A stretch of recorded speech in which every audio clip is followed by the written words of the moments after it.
ইয়ার মধ্যে যতনে সাজা রাখবো রে মা। আরে দাদা, আরে পূর্ণিমা রাতে বহে যাওয়ার আগে মার বড় পূজা দেব। আরে ফুলে ফুলে সাজা দেব পাথরের ঘর। জয় দেবে সর্বমস্তার জয়। জয় দেবী সর্বমস্তার জয়। জয় দেবে সর্বমস্তার জয়। জয় দেবী সর্বমস্তার জয়।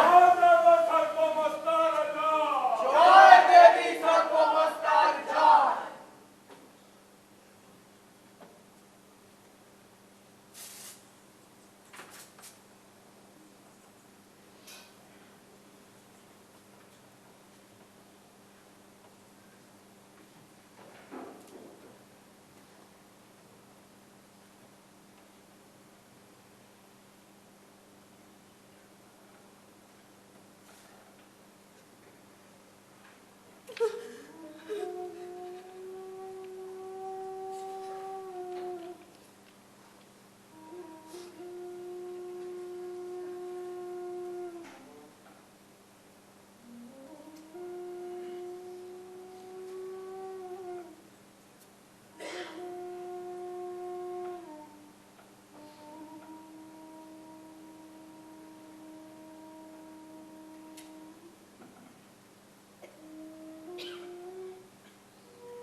তুমি যে বললে যুদ্ধ টুদ্ধ কিসব হবে?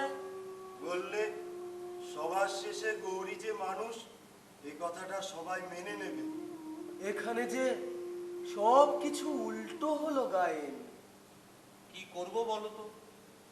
পালা গাইতে যাই একরকম, শালা হয়ে যায় আর একরকম। না না, তুমি তো বললে যে গৌরীর আর উদাসের মিলন হবে।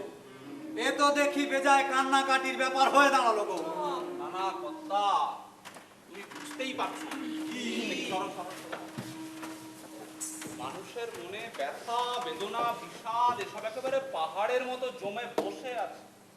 আমি কি চাইলেই সব জায়গায় প্রেমের মিঠে সুর লাগাতে পারি বলো? না না না না না না, এ পালার ভবিষ্যৎ আমার ঠিক ভালো ঠেকছে না গায়ে। আরে মানুষ এখন বেঁচে থাকতে হবে এটা ভেবেই কেঁদে ভাসাচ্ছি। এরপর পালা দেখেও যদি কাঁদতে হয় এ পালা চলবে না। এটা তো খুব চিন্তার কথা বললো। এই মরা বাজারে পালা না চললে আমরা খাবো কি? এই আমি বলি কি, পালাটা আবার প্রথম থেকে শুরু করা যাক। শোনো শোনো, পালাটা এবারে একেবারে মিলানামটা করে। এবারে কিন্তু পালাটারে বেশ করে শক্ত করে চেপে ধরো গায়ে। খস করে পিছলে পালিয়ে না যায়। ঠিক আছে, অত ভাবনা করতে হয় না, ঘোড়া থেকে ধরবো। এই যন্ত্রগুলো